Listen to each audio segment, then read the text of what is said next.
উদাহরণ নেবেন, এই যে স্পেন, স্পেনের নাম শুনেছেন?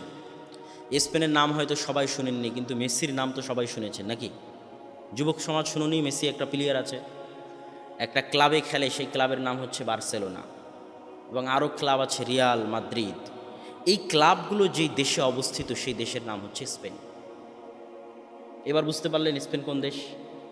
সৌদি আরবে আমরা দেখি, সৌদি আরবের যুবকেরা, আমার খুব আফসোস হয়, কষ্ট হয়, শরীরে রোম শিউরে ওঠে, যে আরব দেশের এই সমস্ত যুবক, এই সমস্ত কিশোর, তারা মেসির 10 নম্বর গেঞ্জি ইউজ করে। প্রচুর মেসির ভক্ত আছে সৌদিতে, রোনালদোর গেঞ্জি ইউজ করে, মেসির গেঞ্জি ইউজ করে, এবং তারা বার্সেলোনা, রিয়াল মাদ্রিদ এই সমস্ত ক্লাবের খেলা নিয়ে সর্বদা মত্ত থাকে। যেমন আমাদের যুব সমাজ বিপিএলের খেলা নিয়ে মত্ত থাকে, বিপিএলের জুয়ায় মত্ত থাকে। তো আমি আফসোস হই, কোন জায়গায় কষ্ট পাই, যে এই সমস্ত যুবক জানে না, আশ্চর্যের বিষয়, এই সমস্ত যুবক জানে না যেই সমস্ত ক্লাবের, যেই সমস্ত প্লেয়ারের খেলা নিয়ে তারা আনন্দ করতেছে, সময় নষ্ট করতেছে, ওই সমস্ত ক্লাব, ওই সমস্ত প্লেয়াররা যেখানে খেলে, সেই মাটি, সেই সরজমিনের মালিক একদিন মুসলমানেরা ছিল। শুধু তাই নয়, অনেক বড় বড় ইমাম এই জমিন থেকে এসেছে। তাফসিরে কুরতুবির নাম শুনেছেন? তাফসিরে কুরতুবির লেখক ইমাম কুরতুবি স্পেনের ইমাম। কুরতুবাকে ইংরেজিতে বলা হয় কর্ডোভা। ইংরেজিতে যেটা কর্ডোভা, সেটি আরবিতে কুরতুবা। ওই কর্ডোভা শহরের ইমাম হচ্ছেন তাফসিরে কুরতুবির লেখক ইমাম কুরতুবি, স্পেনের ইমাম। হাফিজুল মাগরিব ইবনু আব্দুল বার 463 হিজরিতে মারা গেছেন। তাকে বলা হতো মাগরিব বা স্পেনের হাফেজ, বিখ্যাত ইমাম। মুয়াত্তা মালিকের দুইটা ব্যাখ্যা গ্রন্থ তিনি লিখেছেন। মুয়াত্তা মালিক, ইমাম মালিকের লেখা হাদিস গ্রন্থ, যা দুইটা ব্যাখ্যা গ্রন্থ হাফিজ ইবনু আব্দুল বার লিখেছেন। তার বাড়ি হচ্ছে স্পেনে। ইবনু হাজাম আন্দালুসি, বিখ্যাত ইমাম, তার শত শত বড় বই আছে, আল মুহাল্লা, যেই বই ছাড়া উলামায়ে কেরাম ফতোয়া দিতে পারে না, সেই বইয়ের লেখক ইবনু হাজাম আন্দালুসি হচ্ছেন স্পেনের ইমাম। আব্দুল হক আল ইশবিলি, বিখ্যাত মুহাদ্দিস, তার বহু বই আছে আহকামের উপর লিখিত, যেই বইগুলোর পরবর্তীতে ইমামেরা ব্যাখ্যা করেছে, তিনি হচ্ছেন স্পেনের ইমাম। এইভাবে যদি স্পেনের ইমামদের নাম বলতে থাকি তো শেষ করা যাবে না, কিন্তু মুসলমানেরা তাদের ইতিহাস জানে না। তো ওই স্পেন মুসলমানেরা হারিয়ে ফেলেছে। যে বাইতুল মাকদেস ফিলিস্তিন, সে বাইতুল মাকদেস এখন পর্যন্ত মুসলমানেরা 2 বার হারিয়েছে। যেই বাইতুল মাকদেস ওমর রাদিয়াল্লাহু তাআলা আনহু পায়ে হেঁটে এসে বিজয় করেছিলেন, বিজয় লাভ করেছিলেন। তার গোলাম ছিল উটের পিঠে, তিনি ছিলেন পায়ে হাঁটা অবস্থায়। এত বিশাল খলিফা যে বাইতুল মাকদেস বিজয় করেছেন, সেই বাইতুল মাকদেস মুসলমানেরা কয়বার হারিয়েছে? 2 বার হারিয়েছে। একবার সালাহুদ্দিন আইয়ুবির মাধ্যমে আল্লাহ উদ্ধার করিয়ে দিয়েছেন, আর একবার এখনও মাকবুজ, এখনও ইহুদি জায়নবাদী জায়নিস্টদের হাতে আছে। আমার বলার উদ্দেশ্য কি ছিল? আমার বলার উদ্দেশ্য হচ্ছে, যে কোরআন রাসূল সাল্লাল্লাহু আলাইহি ওয়াসাল্লামের যুগে ছিল, যে কোরআন সাহাবা ইকরামের যুগে ছিল, যে হাদিস আল্লাহ রাসূলের যুগে ছিল, যে হাদিস সাহাবা ইকরামের যুগে ছিল, সেই কোরআন সেই হাদিস কি এখন নাই? সেই হাদিস সেই কোরআন এখনও আছে, কিন্তু দাওয়াতের সেই স্রোত, দাওয়াতের সেই গতি, দাওয়াতের সেই স্পিড, ইসলামের সেই গতি এখন কেন নাই? প্রশ্নটা মনে হয় আমি বুঝাতে পারিনি।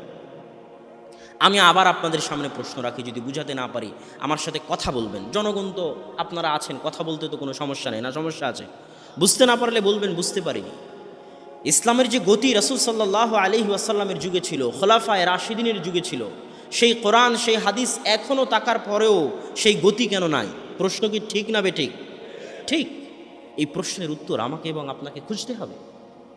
এই প্রশ্নের উত্তর খুঁজতে গিয়ে আজকের আলোচনার বিষয় আমরা নির্ধারণ করেছি যে দাওয়াতি পথে মানুষ কেন দাওয়াত গ্রহণ করে না, সত্য কেন জানতে পারে না, জানতে পারলেও কেন গ্রহণ করতে চায় না, এর কারণ কি হতে পারে?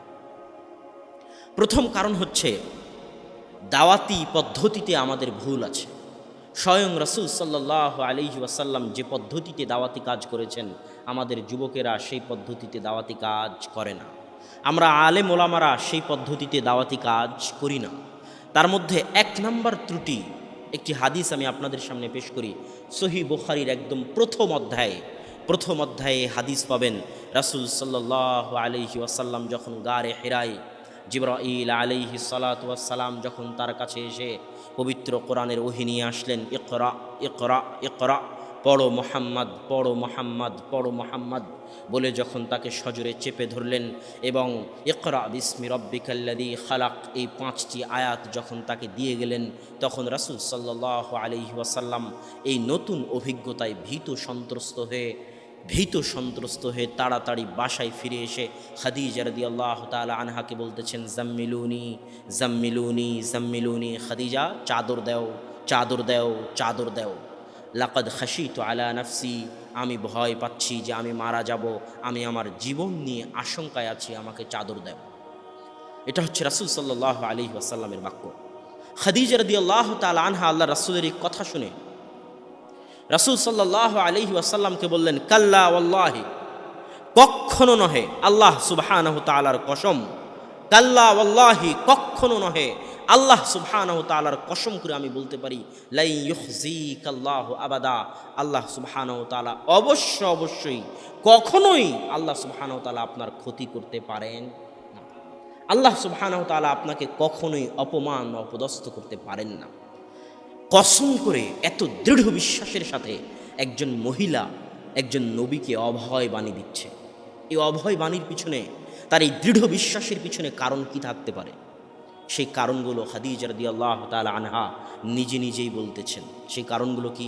খাদিজা রাদিয়াল্লাহু তাআলা আনহা বলতেছেন, খাদিজা রাদিয়াল্লাহু তাআলা আনহা, আপনি হয়তো ভাববেন যে খাদিজা রাদিয়াল্লাহু তাআলা আনহা এটা বলবেন যে আল্লাহর রাসূল, আপনাকে আল্লাহ কখনোই অপমান করতে পারেন না, কেননা আপনি হেরা গুহায় বসে আল্লাহর ইবাদত করতেন। সারা আরব যখন জাহিলিয়াতের অন্ধকারে ডুবেছিল, মানুষ যখন মদ পানে ব্যস্ত ছিল, তখন আপনি কোনোদিন মদ পান করেননি। সারা আরবে যখন জেনার রমরমা বাণিজ্য চলতেছিল, তখন আপনি কোনোদিন জেনায় লিপ্ত হননি। এই বৈশিষ্ট্যগুলো হয়তো বলবেন খাদিজা রাদিয়াল্লাহু তাআলা আনহা, কিন্তু এগুলোর একটাও তিনি বললেন না। তিনি বললেন না যে আপনি হেরা গুহায় বসে যে আল্লাহর ইবাদত করেছেন, এই জন্য আল্লাহ আপনার ক্ষতি করবেন না, এ কথা তিনি বললেন না। তিনি কি বললেন? ইন্নাকা লা তাসিলুর রাহিম, হে আল্লাহর রাসূল, আল্লাহ আপনার ক্ষতি করবেন না, কেননা আপনি আত্মীয়তার সম্পর্ক রক্ষা করে চলেন। 2 নম্বর, ওয়া তাহমিলুল কাল, আপনি যে নিজের বোঝা উঠাতে পারে না, অচল হয়ে গেছে, বেকার হয়ে আছে, সেই অচল বেকার ব্যক্তির বোঝা আপনি বহন করেন, দায়িত্ব আপনি গ্রহণ করেন। ওয়া তুকসিবুল মাদুম, যার কিছুই নাই তাকে আপনি সাহায্য সহযোগিতা করেন। ওয়া তাকরিদ দাইফ, মেহমান আসলে মেহমানকে আপনি সম্মান করেন। ওয়া তুঈনু আলা নাওয়াইবিল হক, পৃথিবীর মানুষ যে কোনো বিপদে পড়ুক না কেন, সেই বিপদে আপদে পড়ে আপনার কাছে সাহায্য চাইলে আপনি সেই বিপদে পড়া ব্যক্তির জন্য সাহায্য করার জন্য এগিয়ে যান। সম্মানিত উপস্থিতি, আমরা হয়তো অনেক সহি আকীদা শিখে ফেলেছি, অনেক আমল শিখে ফেলেছি, কিন্তু আল্লাহে আমাদের মধ্যে মুআমালাহ, আমাদের চরিত্রগত, আমাদের ব্যবহারগত অনেক ত্রুটি আছে। আমরা যদি আমাদের সেই ব্যবহারগত ত্রুটির সংশোধন না করি, তাহলে আমাদের দাওয়াতে কখনো গ্রহণ হবে না, মানুষ গ্রহণ করবে না আমাদের দাওয়াত, যেভাবে রাসূল সাল্লাল্লাহু আলাইহি ওয়াসাল্লামের দাওয়াত মানুষ গ্রহণ করেছে। আশ্চর্য হবেন, পৃথিবীর সবচেয়ে বড় কাফেরের মধ্যে যাদেরকে গণ্য করা হয়, যার লাশকে আল্লাহ নিদর্শন স্বরূপ পৃথিবীতে রেখে দিয়েছেন, তার নাম কি? ফেরাউন।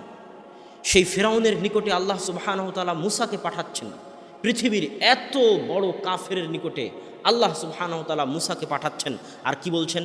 ইযহাব আনতা ওয়া আখুকা, মূসা তুমি এবং তোমার ভাই যাও ফেরাউনের নিকটে, মূসা তুমি এবং তোমার ভাই যাও ফেরাউনের নিকটে, বে আয়াতি, আমার আয়াত নিয়ে, আমার কথা নিয়ে, আমার নিদর্শন নিয়ে, ওয়ালা তানিয়া ফি যিকরি, শুনে রাখো মূসা, কখনোই আমাকে স্মরণ করতে ভুলবে না।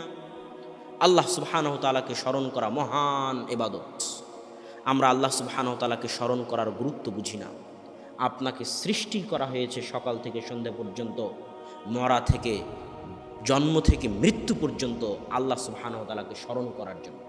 ওমা খালাকতুল জিন্না ওয়াল ইনসা ইল্লা লিয়াবুদুন, মানুষ এবং জিনকে আমি কেন সৃষ্টি করেছি? আল্লাহ সুবহানাহু ওয়া তাআলার ইবাদত করার জন্য। আল্লাহ সুবহানাহু ওয়া তাআলা জানেন যে মানুষ সকাল থেকে সন্ধ্যা পর্যন্ত আল্লাহকে স্মরণ করতে পারবে না, মানুষ জন্ম থেকে মৃত্যু পর্যন্ত আল্লাহকে স্মরণ করতে পারবে না। এটা আল্লাহ সুবহানাহু ওয়া তাআলা জানেন, এই জন্য আল্লাহ সুবহানাহু তাআলা বলছেন, হে মানুষ, সকাল থেকে সন্ধ্যা পর্যন্ত যদি আমাকে স্মরণ করতে না পারো, জন্ম থেকে মৃত্যু পর্যন্ত যদি আমাকে স্মরণ করতে না পারো, তাহলে কমসে কম অন্তত পক্ষে দিনে রাতে 24 ঘন্টায় 5 বার আমাকে স্মরণ করিও। ওয়া আকিমিস সালাতা লিযিকরি, আমাকে স্মরণ করার জন্য সালাত আদায় করো। 5 ওয়াক্ত সালাতের মাধ্যমে কমসে কম দিনে রাতে 5 বার আমাকে স্মরণ করিও। আল্লাহ সুবহানাহু তাআলাকে স্মরণ করা মহান ইবাদত। ইউনুস আলাইহিস সালাতু ওয়াস সালাম যখন মাছের পেটে ছিলেন, তখন তিনি বলেছিলেন, লা ইলাহা ইল্লা আনতা সুবহানাকা ইন্নী কুনতু মিনাজ জালিমিন। আর আল্লাহ সুবহানাহু তাআলা বলতেছেন, যদি ইউনুস মাছের পেটে এই তাসবিহ পাঠ না করত, লালাবিথা ফীহি ইলা ইয়াউমি ইউবআসুন, তাহলে আমি ইউনুসকে কিয়ামত পর্যন্ত মাছের পেটে রেখে দিতাম। এটা আল্লাহকে স্মরণ করার গুরুত্ব। আল্লাহ সুবহানাহু তাআলাকে স্মরণ করা এত বড় ইবাদত, এত বড় ইবাদত যে আল্লাহ সুবহানাহু তাআলা বলতেছেন, ফাযকুরুনি আযকুরুকুম। দুনিয়ার মানুষ, তুমি এত নিঃস্ব, এত ছোট্ট, এত নগণ্য সৃষ্টিজীব হওয়ার পরেও, আর আমি আল্লাহ সুবহানাহু তাআলা এই মহাবিশ্বের মহাপরাক্রমশালী সত্তা হওয়ার পরেও তুমি পৃথিবীর যেখান থেকেই, আটলান্টিক মহাসাগরের অতল গহ্বর থেকে হোক, আফ্রিকার জঙ্গল থেকে হোক, আর সাহারা মরুভূমির মধ্যে থেকে হোক, পৃথিবীর যেখান থেকেই তুমি আমাকে ডাকো না কেন, ডাকা মাত্রই আমি মহাপরাক্রমশালী আল্লাহ তোমার ডাকে সাড়া দিব। এটা হচ্ছে আল্লাহ সুবহানাহু তাআলাকে স্মরণ করার গুরুত্ব। তো এই জন্য আল্লাহ সুবহানাহু তাআলা মুসাকে বলতেছে, মুসা দাওয়াত দিতে যাও, কিন্তু আমাকে স্মরণ করতে ভুলিও না। তারপরে কি বলতেছে, এত বড় কাফেরের নিকটে আল্লাহ পাঠাচ্ছে। আল্লাহ বলছে, ইযহাবি ইলা ফিরআউনা ইন্নাহু তাগা, ফেরাউনের নিকটে যাও। ফেরাউন মহা অহংকারী, চরম পরম অহংকারী। আমি তাকে রাজত্ব দিয়েছি, ক্ষমতা দিয়েছি, বয়স দিয়েছি। সে রাজত্ব, ক্ষমতা, বয়স পেয়ে অহংকারী হয়ে দাবি করেছে, আনা রব্বুকুমুল আলা, আমি হচ্ছি দুনিয়ার রব, আমি দুনিয়ার প্রতিপালক, আমি আল্লাহ। এত চরম অহংকারী, এত পরম অহংকারী, এত মহা কাফেরের নিকটে আল্লাহ দাওয়াত নিয়ে পাঠাচ্ছেন। আর আল্লাহ নিজে কোরআনে বলে দিচ্ছেন, সূরা তোহার 41 নম্বর আয়াতে, কি ফাকুল লাহু কওলান লাইয়িনা। এত মহা অহংকারী, চরম ও পরম কাফের ফেরাউনের সাথে তুমি নরম ভাষায় কথা বলিও। আমি মনে হয় বুঝাতে পারি কথা, কি বুঝতে পারছেন? আপনার আশেপাশের যাদেরকে মনে করতেছেন দাওয়াতি কাজ করা দরকার, মনে করতেছেন ভ্রান্ত আকিদার, মনে করতেছেন বাতিল আকিদার, মনে করতেছেন আমল আখলাক ঠিক নাই, সে কি ফেরাউনের চাইতে বড় কাফের? উত্তর দেন, সে কি ফেরাউনের চাইতে বড় কাফের? তাহলে ফেরাউনের সাথে যদি ভালো ব্যবহার করা লাগে, তার সাথে কি লাগবে না? অবশ্যই লাগবে। সম্মানিত উপস্থিতি, এই ভালো ব্যবহার, চারিত্রিক উন্নয়ন যদি না থাকে, তাহলে এই যে ফেসবুক, ইউটিউবের মাধ্যমে দুই একটা বক্তব্য হয়তো শুনেছেন, এই দুই একটা বক্তব্য দিয়ে বিচ্ছিন্নভাবে মানুষ হেদায়েত হতে পারে, কিন্তু সামাজিক বিপ্লব কোনো দিন আসবে না। দাওয়াতি মাঠে সামাজিক বিপ্লব কোনো দিন আসবে না। যে সামাজিক বিপ্লব আল্লাহর রাসূলের যুগে ছিল, যে সামাজিক বিপ্লব সাহাবায়ে কেরামের যুগে ছিল, যে সামাজিক বিপ্লব তাবেঈনের যুগে ছিল, সেটা কুশ্চিনকালেও আসবে না। ওটার জন্য লাগবে ব্যক্তিত্ব, ওটার জন্য লাগবে উন্নত চরিত্র। ব্যক্তিত্ব কাকে বলে? আপনি যখন চলবেন, আপনাকে দেখে 10টা মানুষ প্রভাবিত হবে, এর নাম ব্যক্তিত্ব। আর আপনার মধ্যে এতটুকুও ব্যক্তিত্ব নাই, সমাজের মানুষ তো প্রভাবিত হওয়া দূরের কথা, আপনার পরিবারের সদস্যরা পর্যন্ত আপনার দ্বারা প্রভাবিত নয়। আপনি মনে করেছেন সকাল থেকে সন্ধ্যা পর্যন্ত 100 বার স্ত্রীকে ভালোবাসি বললে, যুবক মনে করেছে বিয়ে করবে আর স্ত্রীকে 100 বার আই লাভ ইউ বললে সংসার টিকবে। জি না, ব্যক্তিত্ব ছাড়া সংসার আপনি কন্ট্রোল করতে পারবেন না। যদি ব্যক্তিত্ব দেখতে চান, তাহলে আমি আপনাকে 1টা মিনিট ব্যক্তিত্ব দেখাই। আয়েশা রাদিয়াল্লাহু তাআলা আনহা বলছেন, কুন্না রাজা'না মিনাল গাজওয়াহ, আমরা একটা যুদ্ধ থেকে ফিরছিলাম মদিনাতে। সাকাতাতলি কিলাদাতুন, আমার গলার হার ছিল, গলার হার হারিয়ে গেল। এমন জায়গায়, এমন সময় আমার গলার হার হারিয়ে গেল, যেই জায়গায় পানিও পাওয়া যায় না, আর সালাতেরও সময় হয়ে গেছে, পানিও পাওয়া যায় না, সালাতেরও সময় হয়ে গেছে, হারও হারিয়ে গেছে, জনসমাজ মহাবিপদে। এই কথা যখন আমার আব্বা আবু বকর রাদিয়াল্লাহু তাআলা আনহুর কানে গেল, তখন আবু বকর রাদিয়াল্লাহু তাআলা আনহু আমার তাঁবুতে আসলেন, আমার কাছে আসলেন। এমতো অবস্থায় রাসূল সাল্লাল্লাহু আলাইহি ওয়াসাল্লাম তার মাথা আমার উরু রানের উপর দিয়ে শুয়ে আছেন। এমতো অবস্থায় আল্লাহর রাসূল, আমার স্বামী মুহাম্মদ সাল্লাল্লাহু আলাইহি ওয়াসাল্লাম, তার মাথা আমার উরু রানের উপর দিয়ে শুয়ে আছেন। ফালাকাজানি লাকজাতান শাদীদা, আমার পিতা আবু বকর রাদিয়াল্লাহু তাআলা আনহু আমাকে এত জোরে মারলেন, আমাকে এত জোরে মারলেন, আমাকে এত এত জোরে মারলেন, যদি আল্লাহর রাসূল আমার উরুরানের উপর মাথা না দিয়ে শুয়ে থাকতেন তাহলে আমি আয়েশা ছিটকে দূরে চলে যেতাম, এত জোরে আমার পিতা আমাকে মারলেন। সম্মানিত উপস্থিতি, এখানে আবু বকর রাদিয়াল্লাহু তাআলা আনহু হচ্ছেন আল্লাহর রাসূলের পরে, নবীদের পরে পৃথিবীর বুকে সর্বশ্রেষ্ঠ মানুষ, রাসূল সাল্লাল্লাহু আলাইহি ওয়াসাল্লাম। এখানে আয়েশা রাদিয়াল্লাহু তাআলা আনহা হচ্ছেন পৃথিবীর সর্বশ্রেষ্ঠ চারজন নারী, মারিয়াম, আয়েশা, খাদিজা, আসিয়া। এই চারজন সর্বশ্রেষ্ঠ নারীর একজন হচ্ছেন আয়েশা রাদিয়াল্লাহু তাআলা আনহা, মুহাদ্দিসা, ফাকিহা, মুফাসসিরা। সাহাবা একরাম যখন কোনো মাসালা বুঝতে পারতেন না তখন আয়েশা রাদিয়াল্লাহু তাআলা আনহার নিকট থেকে বুঝে নিতেন।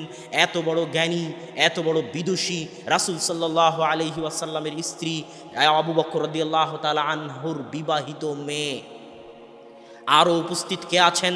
মুহাম্মদ সাল্লাল্লাহু আলাইহি ওয়াসাল্লাম, যিনি পৃথিবীর সর্বশ্রেষ্ঠ নবী, নবীদের মধ্যে সর্বশ্রেষ্ঠ নবী। সর্বশ্রেষ্ঠ মানুষে সর্বশ্রেষ্ঠ নবীর সামনে সর্বশ্রেষ্ঠ নারীদের একজনকে মারতেছেন, পিতায় মারতেছেন, মেয়েকে মারতেছেন, বিবাহিতা মেয়েকে মারতেছেন, শ্বশুরে মারতেছেন, জামাইয়ের সামনে মারতেছেন। সে জামাই যেমন তেমন জামাই নয়, পৃথিবীর সর্বশ্রেষ্ঠ নবীদের একজনের সামনে মারতেছেন। সর্বশ্রেষ্ঠ মানুষে মারতেছেন, সর্বশ্রেষ্ঠ নারীকে মারতেছেন, বিবাহিতা নারীকে মারতেছেন, জামাইয়ের সামনে মারতেছেন। এর নাম ব্যক্তিত্ব। এত মহান ব্যক্তিত্বের অধিকারী ছিলেন আবু বকর রাদিয়াল্লাহু তাআলা আনহু। ব্যক্তিত্ব মানে হচ্ছে আপনি চললে আপনাকে দেখে 5-10টা মানুষ প্রভাবিত হবে, দেখে শিখবে। ছেলে পিতাকে দেখে শিখবে, আমি যেন আমার পিতার মতো হতে পারি, পিতার মতো চলতে পারি। স্ত্রী স্বামীকে দেখে শিখবে, স্বামী স্ত্রীকে দেখে শিখবে। এর নাম ব্যক্তিত্ব। এই ব্যক্তিত্ব ছাড়া সংসার চলবে না, সমাজও চলবে না। তো সাহাবা একরামের যুগে কেন ইসলাম এত দ্রুত ছড়ত? তাদের ব্যক্তিত্ব ছিল, তাদের ব্যক্তিত্ব দিয়ে মানুষ প্রভাবিত হয়েছে। তাদের চাল চরিত্র ব্যবহার এত উন্নত মানের ছিল। আর আজকে আমাদের চাল চরিত্র কেমন? বক্তব্যের মঞ্চে উঠলে মানুষকে গালি না দিলে আমাদের বক্তব্য হয় না। উমুক চোর, তুমুক বেয়াদত, তুমুক বেদাতি, তুমুক মুশরিক, তুমুক ডাইরেক্ট ইবলিশ শয়তান, ডাহা মিথ্যাবাদী। এই যে কথার ধরন, বক্তব্যের ধরন, দাওয়াতের ধরন, এবং আমরা যারা আছি তাদেরও দাওয়াতের ধরন এক। এই দাওয়াত দিয়ে 2-1টা মানুষ হেদায়েত হতে পারে, কিন্তু দাওয়াতি মাঠে বিপ্লব আনা সম্ভব নয়। দাওয়াত কিভাবে দিতে হবে? আপনি যাকে দাওয়াত দিতে চাচ্ছেন তার জন্য আপনার অন্তরে ব্যথা থাকতে হবে। ব্যথা যে আদম আলাইহিস সালাতু ওয়াস সালামের একজন সন্তান। আরে হিন্দু হলেও তো আদমের সন্তান নাকি? আদম আলাইহিস সালাতু ওয়াস সালামের একজন সন্তান এ আমল করে জাহান্নামে যাবে। আমার একজন ভাই এ আমল করে জাহান্নামে যাবে। আমার তো উচিত জান প্রাণ দিয়ে তাকে জাহান্নামের আগুন থেকে বাঁচানোর চেষ্টা করা। আপনার ছেলে যদি আপনার চোখের সামনে ছাদ থেকে লাফ দিতে চায়, আপনি দিতে দিবেন? দেবেন না। আপনাকে যদি বলি আপনার ছেলে অ্যাক্সিডেন্ট করে মেডিকেলে আছে, আপনি সব কিছু ছেড়ে দিয়ে, অনুষ্ঠান ছেড়ে দিয়ে আপনার ছেলেকে দেখার জন্য চলে যাবেন। আপনাকে বলি আপনার ভাই, যার প্রতি আপনি হিংসা রেখেছেন, অহংকার রেখেছেন, বিদ্বেষ রেখেছেন, যাকে আপনি বেদাতি, মিথ্যাবাদী, মুশরিক বলে দূরে সরিয়ে দিয়েছেন, আপনার ওই ভাই জাহান্নামের আগুনে জ্বলতেছে। তাকে জাহান্নামের আগুন থেকে বাঁচানোর দরদ আপনার অন্তরে থাকতে হবে। এই দরদ যখন আসবে, এই চারিত্রিক উন্নতি যখন আসবে, তখন দাওয়াতি মাঠে সাহাবীদের যুগের মতো বিপ্লব সৃষ্টি হবে। রাসূল সাল্লাল্লাহু আলাইহি ওয়াসাল্লামের যুগে একজন যুবক, যা আরাবিয়ুন ওয়াবালা ফিল মসজিদ, একজন আরবি বদু মসজিদে এসে পেশাব করে দিয়েছে। ফাসাহা বিহিন নাস, মানুষ রিরি করে উঠেছে, চিৎকার করে উঠেছে, ধরো ধরো, মারো মারো। রাসূল সাল্লাল্লাহু আলাইহি ওয়াসাল্লাম বলেছেন, উতরুকুহু, ছাড়ো, ফাইন্নাকুম বুইসতুম মুয়াসসিরিনা, তোমরা দুনিয়ার মানুষের জন্য সহজ হয়ে প্রেরিত হয়েছো, কঠিন ও খারাপ ব্যবহারের জন্য প্রেরিত হওনি, সহজ হয়ে প্রেরিত হয়েছে। রাসূল সাল্লাল্লাহু আলাইহি ওয়াসাল্লামের এই উন্নত চরিত্রের কারণেই, এই উন্নত ব্যবহারের কারণেই তার দ্বারা সাহাবীরা প্রভাবিত হয়েছে। সাহাবীদের উন্নতি চরিত্রের কারণেই আশেপাশের যারা ছিল তারা তাদের দ্বারা প্রভাবিত হয়েছে। এই জন্য আল্লাহ সুবহানাহু তাআলা বলছেন, হে আল্লাহর রাসূল, ওয়ালাউ কুনতা ফাদ্দান গালিদাল কলবি, আপনি যদি কর্কশ ব্যবহারের মানুষ হতেন, খারাপ কথার মানুষ হতেন, লান ফাদ্দু মিন হাওলিক, তাহলে দুনিয়ার মানুষ আপনার থেকে দূরে চলে যেত। বরং এটা আল্লাহর দয়া, আল্লাহর রহমত। ফাবিমা রাহমাতিম মিনাল্লাহ, আল্লাহর দয়ায়, আল্লাহর রহমতে আল্লাহ আপনাকে নরম ব্যবহারের করে দিয়েছেন। আপনার এই নরম ব্যবহারের কারণে মানুষ আপনার দ্বারা প্রভাবিত হয়, মানুষ আপনার থেকে দিন শিখে। সম্মানিত উপস্থিতি, এতক্ষণ আলোচনার মূল অংশ ছিল যে আমাদের দাওয়াতি মাঠে বিপ্লব না আসার অন্যতম কারণ হচ্ছে আমাদের দাওয়াত প্রদানের পদ্ধতি কি নয়, সঠিক নয়। রাসূল সাল্লাল্লাহু আলাইহি ওয়াসাল্লামের যে 5টা গুণ খাদিজা বললেন, ওই 5টা গুণই মানব সেবা সংক্রান্ত, মানব সেবার সাথে সম্পৃক্ত। আমরা সেটা থেকে দূরে চলে গেছি। এই জন্যই দাওয়াতি মাঠে বিপ্লব নাই। আপনারা ডাক্তার জাকির নায়েকের বহু ভিডিও দেখেননি? দেখেছেন? তার ভিডিওতে বহু মানুষ ইসলাম গ্রহণ করে না। ইসলাম গ্রহণ করার পর তাদের কি হয়? তাদের জিম্মেদারি, তাদের দায়িত্ব, তাদের ব্যবস্থাপনা, তাদের হেফাজতের দায়িত্ব কেউ গ্রহণ করে? কেউ গ্রহণ করে না। কিন্তু রাসূল সাল্লাল্লাহু আলাইহি ওয়াসাল্লামের যুগে কেন মানুষ ইসলাম গ্রহণ করবে না? রাসূল সাল্লাল্লাহু আলাইহি ওয়াসাল্লামের যুগে ওয়ালাউল ইসলাম, ইসলাম গ্রহণ করার মাধ্যমে একটা সম্পর্ক স্থাপিত হতো। কেউ যদি কারো হাতে ইসলাম গ্রহণ করে, তাহলে যার হাতে ইসলাম গ্রহণ করবে তার সার্বিক দায়িত্ব, যে তার হাতে ইসলাম গ্রহণ করতেছে তার হেফাজতের, তার খাওয়ার, তার পড়ার, তার বিবাহের, তার বাড়ি, তার ঘরের এভরিথিংয়ের দায়িত্ব সে পালন করবে যার হাতে সে ইসলাম গ্রহণ করবে। এই ব্যবস্থা কার যুগে ছিল? রাসূল সাল্লাল্লাহু আলাইহি ওয়াসাল্লামের যুগে ছিল। সে ব্যবস্থা এখন নাই।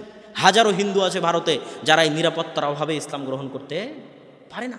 এই জন্য দাওয়াতি মাঠে বিপ্লব নয়। শুধু ইউটিউব ফেসবুকের বিচ্ছিন্ন দাওয়াত দিয়ে দাওয়াতি মাঠে বিপ্লব সম্ভব নয়। যতক্ষণ না আমরা আমাদের চরিত্রকে উন্নত করব, আমাদের ব্যক্তিত্বকে উন্নত করব, আমাদের ব্যবহারকে উন্নত করব, যার দ্বারা আমরা আমাদের আশেপাশের মানুষকে প্রভাবিত করতে পারবো। 2 নম্বর পয়েন্ট, 2 নম্বর কারণ হচ্ছে দাওয়াতকে অনুষ্ঠানের মধ্যে সীমাবদ্ধ করে দেওয়া। তার মানে আপনি পৃথিবীর যে কোনো ধর্মকে যদি ধ্বংস করতে চান, তো সেটাকে অনুষ্ঠানের মধ্যে সীমাবদ্ধ করে দিন। যেমন কথার কথা আপনি ভাবতেছেন আমি হিন্দু ধর্মকে ধ্বংস করে দেব, তো হিন্দু ধর্মকে অনুষ্ঠানের মধ্যে সীমাবদ্ধ করে দিন। যেই দিন দুর্গা পূজা হবে সেই দিন হিন্দুরা আসবে, দুর্গা পূজা নাই, হিন্দুরাও নাই। তার মানে হিন্দু ধর্ম কি শেষ? খ্রিস্টান ধর্মকে শেষ করতে চান, খ্রিস্টান ধর্মকে অনুষ্ঠানের মধ্যে সীমাবদ্ধ করে দিন। যেই দিন শুধু বড়দিন হবে, ঈসা আলাইহিস সালাতু ওয়াস সালামের জন্মদিন হবে, সেই দিন মানুষজন গির্জায় আসবে, জন্মদিন শেষ, গির্জাও খালি। কথা মনে হয় বুঝাতে পারলাম না? ঠিক ইসলামকে যদি ধ্বংস করতে চান, তো ইসলামকে অনুষ্ঠানের মধ্যে সীমাবদ্ধ করে দিন। কিভাবে?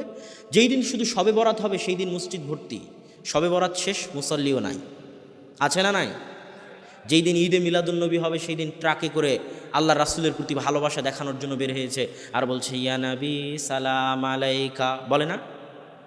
অথচ এই বাক্যের মধ্যে যে আল্লাহ রাসূলের অপমান হয় সেটা কিন্তু আমাদের এই ভাই জানে না। আমি তাদেরকে বলতে চাই, হে ভাই, তোমরা যারা ইয়া নবী সালাম আলাইকা পড়ো, তারা একবার আল্লাহ তার রাসূলকে কিভাবে ডেকেছে একবার তো দেখো। সারা কোরআন একবার তো খুলে দেখো। এই সমগ্র কোরআনের প্রথম থেকে নিয়ে শেষ পর্যন্ত আল্লাহ অন্য নবীদেরকে যতবার ডেকেছেন, সব নবীকে নাম ধরে ডেকেছেন। ইয়া জাকারিয়া, জাকারিয়ার নাম ধরে ডেকেছেন। ইয়া ইব্রাহিম, ইব্রাহিম আলাইহিস সালাতু ওয়াস সালামের নাম ধরে ডেকেছেন। কিন্তু যখন আমাদের নবী মুহাম্মদ সাল্লাল্লাহু আলাইহি ওয়াসাল্লামকে ডেকেছেন, তখন বলছেন ইয়া আইয়ুহান নবী কুল্লি আজওয়াজিক। আইয়ুহান নবী, আপনারা তাশাহুদে পড়েন না আইয়ুহান নবী? না, তাশাহুদে ইয়া নবী আছে। তাশাহুদে কি আছে? আইয়ুহান নবী আছে। তাহলে ইয়া নবী আর আইয়ুহান নবীর মধ্যে পার্থক্য কি? আমি আপনাকে বললাম এ আব্দুল্লাহ, এ আহমদ, এই ডাকের মধ্যে কোনো সম্মান আছে? কোনো সম্মান নাই। আপনি প্রধানমন্ত্রীকে ডাকতেছেন মাননীয় প্রধানমন্ত্রী, মহামান্য বিচারপতি, সম্মানিত জনাব অমুক অমুক, ডাকেন না? তো আল্লাহ সুবহানাহু ওয়া তাআলা যখন তার নবীকে ডাকতেছে তখন বলতেছে ইয়া আইয়ুহান নবী, হে মাননীয় নবী, হে সম্মানিত নবী, হে মহামান্য নবী, হে সম্মানিত নবী মুহাম্মদ সাল্লাল্লাহু আলাইহি ওয়াসাল্লাম। নামটাও আল্লাহ নেননি, জাস্ট হে সম্মানিত, হে মহামান্য নবী বলে ডেকেছেন। আর সেই জায়গায় তারা বলছে ইয়া নবী মানে এই মোহাম্মদ, ইয়া নবী মানে এই মোহাম্মদ, নাউজুবিল্লাহ। আর তারা বলতেছে তারা নাকি আল্লাহ রাসূলের আশিক। হে ভাই, আপনি একবার চিন্তা করুন যে আপনি আল্লাহ রাসূলের আশিকির নামে আল্লাহ রাসূলকে অপমান করতেছেন। সম্মানিত উপস্থিতি, তাহলে ঈদে মিলাদুন্নবী একটা অনুষ্ঠান। এই অনুষ্ঠানের মধ্যে যখন আমি দিনকে সীমাবদ্ধ করে দিলাম, ঈদে মিলাদুন্নবী শেষ, ইসলামও শেষ। টঙ্গীর ইজতেমায় হাজার হাজার মানুষ একসাথে হাত তুলে দোয়া করতেছে, টঙ্গীর ইজতেমাও শেষ, মুসল্লিও শেষ। তো ইসলামকেও যদি ধ্বংস করতে চান, সেটাকে কার মধ্যে সীমাবদ্ধ করে দিতে হবে? অনুষ্ঠানের মধ্যে। ঠিক দাওয়াতকে যদি ধ্বংস করতে চান, দাওয়াতকে কার মধ্যে সীমাবদ্ধ করতে হবে? অনুষ্ঠানের মধ্যে। এই যে আজকে এত বড় প্রোগ্রামের আয়োজন, বক্তা আসবে রাজশাহী থেকে, ঢাকা, নারায়ণগঞ্জ, রংপুর থেকে বক্তা আসবে, আশপাশ থেকে মানুষজন আসবে, এত টাকা খরচ, অমুক অমুক মেহমান। এই অনুষ্ঠান যখন শেষ, তখন বক্তারও দাওয়াত শেষ, শ্রোতারও দাওয়াত শেষ। কথা মনে হয় বুঝাতে পারলাম না? এই বক্তাই যখন ফিরে যাবে, তখন হয়তো তার পাড়া প্রতিবেশী গান বাজাচ্ছে, সে তাকে দাওয়াত দেয় না। তার পাড়া প্রতিবেশী হয়তো সালাত আদায় করে না, তাকে দাওয়াত দেয় না। হতে পারে তার গাড়ির ড্রাইভারই মিথ্যা কথা বলে, তাকে দাওয়াত দেয় না। তার রুমমেট সালাত আদায় করে না, ফজরের সময় উঠে না, তাকে দাওয়াত দেয় না। কথা মনে বুঝাতে পারিনি। আজকে বক্তব্যের দাওয়াতের মাঠ হয়ে গেছে মুভির মতো। মুভি সিনেমা বুঝেন? অবশ্যই বুঝেন। মুভি সিনেমায় দেখবেন টপ 10 লিস্ট, সর্বশীর্ষ স্থানে 10টা মুভি আছে, এতটা দর্শক হয়েছে, এতগুলো সিনেমা হলে এতটা ভিড় হয়েছে, ইউটিউবে এত ভিউ হয়েছে। আজকে দাওয়াত হচ্ছে এর মধ্যে সীমাবদ্ধ হয়ে গেছে। কোন বক্তার বক্তব্যে কত লাখ দর্শক উপস্থিত হলো, কার ইউটিউবের ভিউ কত হলো, কার ফেসবুকের ভিউ কত হলো, এই ফেসবুকের লাইভ আর এই ক্যামেরার ভিডিও আর ইউটিউবের ভিডিও আর উপস্থিত জনগণ কার বক্তব্যে কত উপস্থিতি হলো, এই আনুষ্ঠানিকতার মধ্যে মুভির মতো দাওয়াত কী হয়ে গেছে? সীমাবদ্ধ হয়ে গেছে। আর মুভিতে যেমন নায়ক নায়িকারা অভিনয় করে, বক্তাও তেমন এখানে এসে অভিনয় করে চলে যায়, শ্রোতাও অভিনয় করে চলে যায়। এভাবে দাওয়াত চললে এর দ্বারা সামাজিক মাঠে বিপ্লব কোশ্চিনকালও আসতে পারে না। দাওয়াতকে অনুষ্ঠানের মধ্যে সীমাবদ্ধ করে দেওয়া হয়েছে। দাওয়াত হচ্ছে 24 ঘন্টার বিষয়, সকাল সন্ধ্যার বিষয়। 24 ঘন্টা আপনাকে দাওয়াতি কাজ করতে হবে। শুধু আলেম ওলামাকে নয়, শুধু আলেম ওলামাকে নয়, মাদ্রাসার হুজুরকে নয়, মসজিদের ইমামকে নয়। কুনতুম খায়রা উম্মাতিন উখরিজাত লিন্নাস তা'মুরুনা বিল মা'রুফ ওয়া তানহাউনা আনিল মুনকার। তোমরা হচ্ছে সর্বশ্রেষ্ঠ জাতি। কোন জাতি? মুসলিম জাতি। তোমরা সর্বশ্রেষ্ঠ জাতি। তোমাদের কাজই হচ্ছে মানুষকে সৎ কাজের আদেশ দাও এবং অসৎ কাজ থেকে নিষেধ করো। এটা কাদের কাজ বলেন তো? জোরে বলেন, কাদের কাজ? মুসলমানের কাজ, মানে আপনারও কাজ। দাওয়াত দেওয়া কার কাজ? আপনারও কাজ। সকাল সন্ধ্যা আপনাকে দাওয়াতি কাজ করতে হবে। আপনার বাড়িতে, আপনার ঘরে, আপনার অফিসে, আপনার আদালতে, সর্বত্র আপনাকে দাওয়াতি কাজ করে যেতে হবে। যদি আপনি দাওয়াতি কাজ না করেন সর্বত্র, বরং দাওয়াতকে অনুষ্ঠানের মধ্যে সীমাবদ্ধ করে দেন, তাহলে কয়েকটা জিনিস থেকে আপনি বঞ্চিত হবেন। এক, দোয়া করলে আপনার দোয়া আল্লাহর দরবারে কবুল হবে না। দুই, আল্লাহ সুবহানাহু ওয়া তাআলা যদি গজব পাঠান, তাহলে সেই গজব থেকে আপনি বাঁচতে পারবেন না। যে এলাকায় আপনি বসবাস করেন, ওই এলাকায় যদি আপনি দাওয়াতি কাজ না করেন, তাহলে ওই এলাকায় গজব আসলে ওই গজব আপনার উপরও আসবে। একটু আপনাকে বুঝাই। এই যে আজকে যারা এখানে উপস্থিত হয়েছেন আপনারা, তাদের সবাই আব্দুর রাজ্জাক বিন ইউসুফ, আবদুল্লাহ বিন আব্দুর রাজ্জাক, তাদেরকে চিনেই উপস্থিত হয়েছেন। মানে আপনি মোটামুটি দিন ধর্ম বুঝেন, দিন ধর্ম মানেন, মোটামুটি সালাত আদায় করেন, 5 ওয়াক্ত না করলেও জুমার মসজিদে যান, তাই তো এখানে উপস্থিত হয়েছেন নাকি? কিন্তু ওই যে ভাই বিপিএলের জুয়া নিয়ে ব্যস্ত আছে, সে চিনেই না আব্দুর রাজ্জাক বিন ইউসুফকে। গানের আড্ডায় ব্যস্ত আছে, যাত্রার মঞ্চে ব্যস্ত আছে, তাকে কে দাওয়াত দিবে? সে তো এখানে আসবেই না। কথা মনে বুঝাতে পারেনি। তাকে কে দাওয়াত দিবে? তাকে আমাকে এবং আপনাকে গিয়ে দাওয়াত দিতে হবে। এটা আমার এবং আপনার কাজ। দাওয়াতকে যদি আমরা এই অনুষ্ঠানের শিকল থেকে ছিন্ন করতে না পারি, এই অনুষ্ঠানের জেল থেকে মুক্ত করতে না পারি, তাহলে দাওয়াতি মাঠে বিপ্লব আনা সম্ভব নয়। অতএব দ্বিতীয় কারণ দাওয়াত আটকে যাওয়ার, দাওয়াতকে অনুষ্ঠানের মধ্যে সীমাবদ্ধ করে দেওয়া। আল্লাহ সুবহানাহু ওয়া তাআলা আমাদের তৌফিক দিক, আমরা যেন দাওয়াতকে অনুষ্ঠানের বন্দি থেকে মুক্ত করে সর্বত্র সার্বিক জীবনে সকাল সন্ধ্যা দাওয়াতি কাজ করি। আল্লাহ আমাদের সেই তৌফিক দিক, আল্লাহুম্মা আমিন। যত বৃদ্ধ মানুষ আছেন, আপনারা যারা সকালে ফজরের সালাতে উঠেন, আপনার পাড়া প্রতিবেশীকে কি ফজরের সালাতে ডাকেন? আপনার ছেলে মেয়েদেরকে কি ফজরের সালাতে ডাকেন? এটা আপনার দায়িত্ব। আমি আমার নানাকে দেখেছি, কেউ উঠুক আর না উঠুক, আমার নানা কোনো দিন ফজরের সালাতে একাই কাউকে বিনা ডেকে মসজিদে যায়নি, ডাকতে ডাকতে মসজিদে যেতেন। এটা আপনার দায়িত্ব। এই দায়িত্বের জন্য কিয়ামতের মাঠে আপনাকে জবাবদিহি করতে হবে। স্বয়ং আল্লাহ সুবহানাহু ওয়া তাআলা পবিত্র কোরআনে স্পষ্টভাবে বলে দিয়েছে। আপনাদেরকে একটা আয়াত পড়ে শোনাই, সূরা আরাফের 164 নম্বর আয়াত। আল্লাহ বলছেন, ওয়াইদ ক্বালাত উম্মাতুম মিনহুম লিমা তা'ইদুনা কওমান আল্লাহু মুহলিকুহুম আও মুআযযিবুহুম। যারা দাওয়াত দেয় তাদেরকে যখন কেউ বলে, আরে তোমার এত কষ্ট করে দাওয়াত দেওয়ার কি দরকার? আল্লাহ চাইলে তাদেরকে হেদায়েত দিবে, না চাইলে তাদেরকে ধ্বংস করে দেবে, এটা আল্লাহর ব্যাপার। তুমি এত কষ্ট করে কেন তাদেরকে দাওয়াত দিতে যাচ্ছ? তখন উত্তরে আল্লাহ সুবহানাহু ওয়া তাআলা বলতেছেন, ক্বালু, তারা বলে, মা'যিরাতান ইলা রাব্বিকুম, আল্লাহর সামনে ওজর পেশ করার জন্য। কিসের জন্য? আল্লাহর সামনে ওজর পেশ করার জন্য। কি ওজর? আল্লাহ আপনাকে জিজ্ঞেস করবে যে আপনার পড়োশী সালাত আদায় করেনি, আপনি কি তাকে দাওয়াত দিয়েছিলেন? তখন আপনি ওজর পেশ করতে পারবেন, হ্যাঁ আল্লাহ দাওয়াত দিয়েছিলাম, কিন্তু তিনি দাওয়াত গ্রহণ করেনি। এই আপনার নিজে বাঁচার জন্য হলেও আপনাকে দাওয়াতি কাজ করতে হবে। উপস্থিত যত মুসল্লি আছেন, যত দিনী ভাই আছে, যত যুবক আছে, নিজে বাঁচার জন্য হলেও, আল্লাহর দরবারে নিজের জিম্মেদারি স্পষ্ট করার জন্য হলেও আপনাকে 24 ঘন্টা দাওয়াতি কাজ করতে হবে। দাওয়াতকে অনুষ্ঠানের মধ্যে সীমাবদ্ধ করা যাবে না। দাওয়াত বন্ধ হয়ে যাওয়ার তৃতীয় কারণ, দাওয়াত বন্ধ হয়ে যাওয়ার তৃতীয় কারণ হচ্ছে দলীয় এবং সাংগঠনিক গোড়ামি। কিসের গোড়ামি? দলীয় ও সাংগঠনিক গোড়ামি। এটা আপনাকে বুঝাতে একটু সময় লাগবে, যদিও আলোচনা অনেক গভীর রাতে শুরু করেছি, আপনার ধৈর্য হারিয়ে যাবে, আপনি শুনতে চাইবেন না, চলে যেতে চাইবেন, এটাই ঠিক।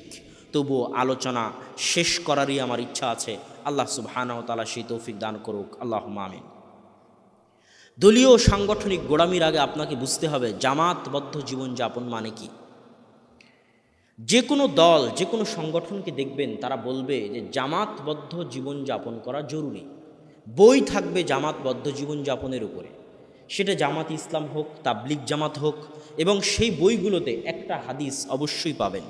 সেই হাদিসটা হচ্ছে রাসূল সাল্লাল্লাহু আলাইহি ওয়াসাল্লাম বলেছেন, আমুরুকুম বিখামসিন, আমি তোমাদেরকে 5টি জিনিসের নির্দেশ দিচ্ছি।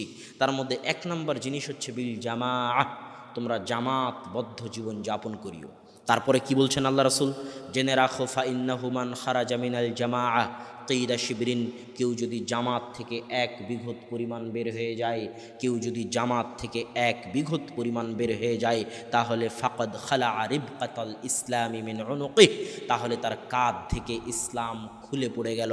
ওমান দাআ বিদাওয়াল জাহিলিয়াহ, আর কেউ যদি জাহিলিয়াতের দাওয়াত দেয়, ফাহুয়া মিন জুসা জাহান্নাম, তাহলে সে জাহান্নামের খড় কুটো, জাহান্নামের কাঠ, জাহান্নামের জ্বালানিতে পরিণত হবে। ওয়াইন সামা ওয়াইন সাল্লাহ, যদিও সে সালাত আদায় করে, যদিও সে সিয়াম পালন করে। ওয়াইন সামা ওয়াইন সাল্লাহ, যদিও সে সালাত আদায় করে, যদিও সে সিয়াম পালন করে। অনেক কঠিন, অনেক ভয়ঙ্কর, অনেক ভয়াবহ হাদিস। জামাতবদ্ধ জীবন যাপন করতে হবে। কেউ যদি জামাত থেকে 1 বিঘত বের হয়ে যায়, তাহলে সে কি থেকে বের হয়ে গেল? কথা বলতেছেন না যে কি থেকে বের হয়ে গেল? ইসলাম থেকে বের হয়ে গেল। তাবলিগ জামাতের বইয়ে দেখবেন একই হাদিস আছে, যারা আগে ইজতেমা শেষ করলো তারা হচ্ছে সাদ কান্ধলবির বিরোধী গ্রুপ, আর যারা পরে ইজতেমা করবে তারা সাদ কান্ধলবি গ্রুপ। ওই সাদ কান্ধলবি গ্রুপের বইয়ে দেখবেন এই হাদিস আছে যে জামাতবদ্ধ থাকতে হবে, সাদ কান্ধলবি হচ্ছেন আমির, তার আনুগত্য করে থাকতে হবে, দলিল এই হাদিস। এখন আজ আমি তাবলিগ জামাত করি, কালকে তাবলিগ জামাত থেকে বের হয়ে গেলাম, তাহলে কি আমি ইসলাম থেকে বের হয়ে গেলাম? আর একটা হাদিস শুনেন, রাসূল সাল্লাল্লাহু আলাইহি ওয়াসাল্লাম বলতেছেন, লা ইয়াহিল্লু দামু মরিইন মুসলিমিন ইল্লা সালাসাহ, মুসলমানের রক্ত হারাম, মুসলমানের ধন সম্পদ হারাম, মুসলমানের মান সম্মান হারাম। মুসলমানের রক্ত হারাম মানে আপনি মুসলমানকে মারতে পাবেন না, আপনি মুসলমানকে হত্যা করতে পাবেন না। মুসলমানের ধন সম্পদ হারাম মানে আপনি মুসলমানের টাকা পয়সা চুরি করতে পারবেন না, ডাকাতি করতে পারবেন না। মুসলমানের মান সম্মান হারাম মানে আপনি মুসলমানের গীবত করে, তহমত, অপবাদ দিয়ে তার মানহানি করতে পারবেন না। কেমন হারাম? রাসূল সাল্লাল্লাহু আলাইহি ওয়াসাল্লাম বলছেন, আইয়ু শাহরিন হাদা, এটা কোন মাস? তো দিলহাজ। আইয়ু বালাদিন হাদা, কোন শহর? তো বলে এটা মক্কা শহর। তো বলে জেনে রাখো হে সাহাবিরা, আলা দিমাউকুম ওয়া আমওয়ালুকুম ওয়া আরাদুকুম, তোমাদের রক্ত, তোমাদের ধন সম্পদ, তোমাদের মান সম্মান এমনই হারাম যেমন এই মক্কা শহর হারাম, যেমন এই দিলহাজ মাস হারাম, তথা কাবা ঘরের যেমন দাম, একজন মুসলমানের রক্ত, ধন সম্পদ ও ইজ্জতের তেমন দাম। শুধু তাই নয়, যদি আপনি কাবা ঘর ভেঙে ফেলেন, আপনি নিজে কল্পনা করেন যে আপনি কাবা ঘর ভেঙে দিচ্ছেন, যদি আপনি কাবা ঘর ভেঙে ফেলেন, তাহলে আপনার দৃষ্টিতে কাবা ঘর ভেঙে ফেলার গুনাহ যত বড় হবে, আল্লাহ সুবহানাহু তাআলার দৃষ্টিতে একজন মুসলমানকে হত্যা করার গুনাহ তার চেয়ে বড়। স্বয়ং রাসূল সাল্লাল্লাহু আলাইহি ওয়াসাল্লাম স্পষ্ট বলে দিয়েছেন, লা হাদামুল কাবাহ আহওয়ানু ইনদাল্লাহ, আল্লাহ সুবহানাহু তাআলার নিকটে কাবা ঘর ধ্বংস হয়ে যাওয়া মুসলমানের রক্তের চাইতে কম মূল্যের। মুসলমানের রক্তের এত মূল্য, লাউ ইশতারাকু আহলুল আরদি ওয়া আহলুস সামা, আসমান এবং জমিনের সকল অধিবাসী, আসমানে যত ফেরেশতা আছে, জমিনে যত মানুষ আছে, জমিনে যত জিন আছে, সবাই যদি একত্রিত হয়ে একজন মানুষকে হত্যা করে, গণপিটুনি নাম শুনেছেন? গণপিটুনিতে আপনি মনে করেন সবাই যখন মারতেছে আমিও একটা থাপ্পড় দিয়ে দিলাম, আমার কি আর গুনাহ হবে? মনে করেন না? কথা বলেন না কেন? অবশ্যই মনে করে মানুষ। তো রাসূল সাল্লাল্লাহু আলাইহি ওয়াসাল্লাম বলতেছে, এই রকম গণপিটুনি যদি সারা পৃথিবীর সব মানুষ মিলে দেয়, সারা পৃথিবীর সকল ফেরেশতা মিলে দেয়, সারা পৃথিবীর সকল জিন মিলে দেয়, দিয়ে যদি একজন মুসলমানকে হত্যা করে লাআকাব্বাহুমুল্লাহু জামিআন ফিন্নার, তাহলে ওই একজন মুসলমানের রক্তের বদলা নিতে আল্লাহ সারা পৃথিবীর সকল মানুষ আদম থেকে নিয়ে কিয়ামত পর্যন্ত সারা পৃথিবীর সকল জিন, সমগ্র আসমানের সকল ফেরেশতাকে একসাথে জাহান্নামে নিক্ষেপ করে দিবেন। এটা হচ্ছে একজন মুসলমানের রক্তের মূল্য। এখন দেখেন আল্লাহ রাসূল কি বলতেছে। আল্লাহ রাসূল বলতেছে মুসলমানের রক্ত হারাম, তবে 3 শ্রেণীর মুসলমানকে হত্যা করা যাবে। 1, আস-সাইয়্যিবুজ জানি, যে বিবাহিত অবস্থায় জেনা করেছে তাকে হত্যা করা যাবে।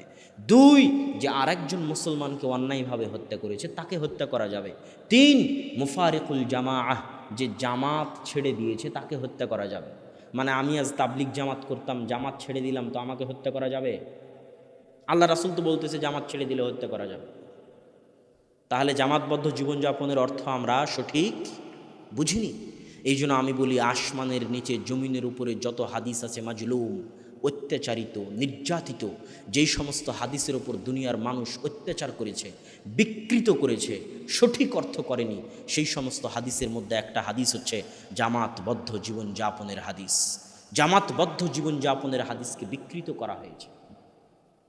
সম্মানিত উপস্থিতি, আপনাদেরকে আর একটা হাদিস শোনাই, যে হাদিস থেকে এই হাদিসের অর্থ স্পষ্ট হবে।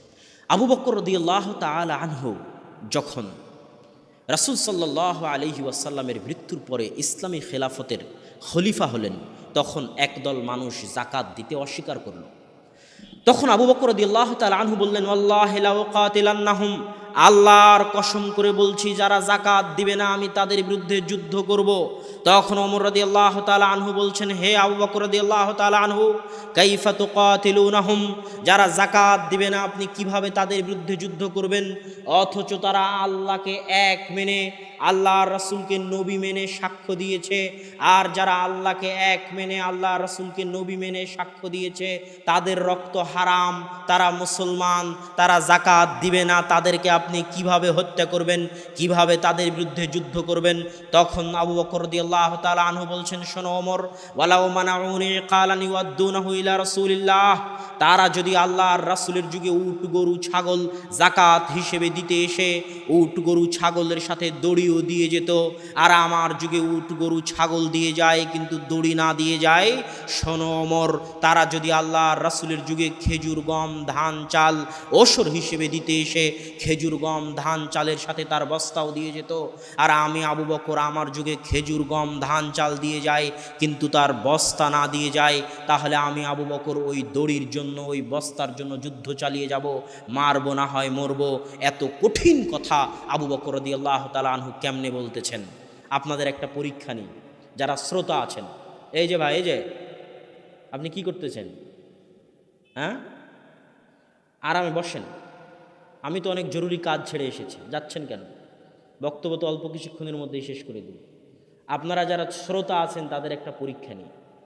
আমি যে এতক্ষণ বললাম যে জামাত থেকে যে বেরিয়ে যাবে তাকে হত্যা করতে বলছে আল্লাহ রাসূল, আর এই হাদিসে আবু বকর রাদিয়াল্লাহু তাআলা আনহু যারা যাকাত দিবে না তাদেরকে হত্যা করবে, আর ওমর রাদিয়াল্লাহু তাআলা আনহু বলতেছে যে তারা এখনো মুসলমান আছে, আপনি কেন তাদেরকে হত্যা করবেন?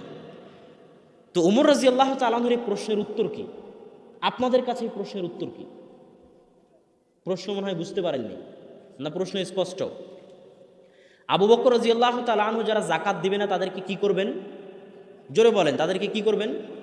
সব শ্রোতা কথা বলেন। যারা যাকাত দিবে না তাদেরকে আবু বকর রাদিয়াল্লাহু তাআলা আনহু কি করবেন? হত্যা করবেন। আর ওমর রাদিয়াল্লাহু তাআলা আনহু বলতেছে যে এরা তো কালেমা পড়েছে, এরা তো মুসলমান, এদেরকে আপনি কেমনে হত্যা করবেন? তারপরও আবু বকর রাদিয়াল্লাহু তাআলা আনহু তাদেরকে হত্যা করতে চাচ্ছেন, তাহলে আবু বকর রাদিয়াল্লাহু তাআলা আনহুর উত্তর কি? এই প্রশ্নের উত্তর কি? জি, হ্যাঁ, তারা জামাত থেকে বের হয়ে গেছে। তারা কি থেকে বের হয়ে গেছে? জামাত থেকে বের হয়ে গেছে। জামাত মানে হচ্ছে ইসলামী খেলাফতের খলিফার অধীনস্থ থেকে তার আনুগত্য করার নাম হচ্ছে জামাতবদ্ধ জীবনযাপন করা। আর যারাই ইসলামী খেলাফতের খলিফার অধীনে থেকে তার বৈধ নির্দেশের আনুগত্য করবে না, তার বিরুদ্ধে বিদ্রোহ করবে, তারাই খারিজি। খারিজি মানে যে বের হয়ে যায়। খারিজি নাম শুনেছেন? খারিজি মানে যে বের হয়ে যায়। কি থেকে বের হয়ে যায়? জামাত থেকে বের হয়ে যায়। ইসলামী খেলাফতের খলিফার নির্দেশ না মেনে ইসলামী রাষ্ট্রের মুসলিম রাষ্ট্রনেতার নির্দেশকে উপেক্ষা করে যারা বিদ্রোহ করে তারা খারিজি, সরকার চাইলে তাদেরকে হত্যা করতে পারবে। এরা জামাত থেকে বের হয়ে গেছে, এরা জামাতবদ্ধ জীবনযাপন করে না। এটা হলো জামাতবদ্ধ জীবনযাপনের 1 নাম্বার অর্থ। জামাতবদ্ধ জীবনযাপনের 2 নাম্বার অর্থ, আল্লাহ সুবহানাহু তাআলা আবুল আম্বিয়া ইব্রাহিম আলাইহিস সালাতু ওয়াস সালামকে বলতেছেন, ইব্রাহিম আলাইহিস সালাতু ওয়াস সালাম হচ্ছেন নবীদের পিতা। নবীদের পিতা মানে ইব্রাহিম আলাইহিস সালাতু ওয়াস সালামের পর থেকে নিয়ে মুহাম্মদ সাল্লাল্লাহু আলাইহি ওয়াসাল্লাম পর্যন্ত যত নবী এসেছে তারা কার বংশে? ইব্রাহিম আলাইহিস সালাতু ওয়াস সালামের বংশে। আমাদের নবীও কার বংশে? ইব্রাহিম আলাইহিস সালামের কোন ছেলের বংশে? ইসমাঈল আলাইহিস সালাতু ওয়াস সালামের বংশে। তো এত মহান নবী যিনি সকল নবীর পিতা, তাকে আল্লাহ বলতেছে ওয়াতাহির বাইতিয়া লিত-তাইফিন, ইব্রাহিম তুমি আর তোমার ছেলে ইসমাইল মিলে কাবা ঘর ঝাড়ু দাও। মানুষ কাবা ঘরে তাওয়াফ করতে এসে মানুষের পা থেকে যে ময়লা পড়ে যায়, মানুষের নাক থেকে যে ময়লা পড়ে যায়, মানুষের শরীর থেকে যে ময়লা পড়ে যায়, ইব্রাহিম তুমি আর তোমার ছেলে মিলে মানুষের ফেলে যাওয়া সেই ময়লা ঝাড়ু দিবা, মানুষের ফেলে যাওয়া সেই ময়লা পরিষ্কার করবা, কাবা ঘরের মেঝে তুমি মুছবা, কাবা ঘরের মেঝে তুমি ঝাড়ু দিবা। কি বুঝলেন? মসজিদ পরিষ্কার করা কাদের কাজ? নবীদের কাজ। কাদের কাজ? নবীদের কাজ। মারিয়াম আলাইহা সালাতু ওয়াস সালামের নাম শুনেছেন? হ্যাঁ, আল্লাহ যার পবিত্রতার বর্ণনা কোরআনে দিয়েছে, পিতা ছাড়া আল্লাহ যার পেটে সন্তান দিয়েছে, যার কোলে তার সন্তান তার পবিত্রতার সাক্ষী দিয়েছে, যার সন্তানকে আল্লাহ নবী বানিয়েছেন তার নাম ঈসা আলাইহিস সালাতু ওয়াস সালাম, সেই মারিয়াম আলাইহা সালাতু ওয়াস সালামের কাজ ছিল বাইতুল মাকদিস ঝাড়ু দেওয়া। আল্লাহু আকবার। কি কাজ ছিল? কথা বলেন, কি কাজ ছিল? বাইতুল মাকদিস ঝাড়ু দেওয়া। এত মহান নারী, পৃথিবীর সর্বশ্রেষ্ঠ নারীদের একজন, তার কাজ ছিল বাইতুল মাকদিস ঝাড়ু দেওয়া। মসজিদ হচ্ছে ইসলামী সমাজের এভরিথিং, সব কিছু। আপনাদের এলাকায় আওয়ামী লীগ বিএনপি আছে না নাই? আওয়ামী লীগ বিএনপি একটা সংগঠন, তাই না? এই সংগঠনের নেতা আছে না নাই? ইসলামও একটা সংগঠন, ইসলাম নামক এই সংগঠনেরও নেতা আছে। ইসলাম নামক সংগঠনের নেতাকে মুহাম্মদ সাল্লাল্লাহু আলাইহি ওয়াসাল্লাম। আওয়ামী লীগ বিএনপি করতে হলে চাঁদা দিতে হয় না, হয় না? কথা বলেন, চাঁদা দেন না, দেন না? চাঁদা দিতে হয় না? যত সংগঠন আছে সব সংগঠনে চাঁদা দিতে হয়। ইসলাম নামক সংগঠনের সদস্য থাকতে হলেও কি দিতে হবে? চাঁদা দিতে হবে। সেটা হচ্ছে বাৎসরিক ফরজ যাকাত। যদি নিসাব পরিমাণ সম্পদের মালিক হয়ে থাকেন তাহলে ইসলাম নামক এই সংগঠনে আপনাকে চাঁদা ইয়ানত দিতে হবে, সেই যাকাত। যদি না দেন তো এই সংগঠনের সদস্য থাকতে পারবেন না। সব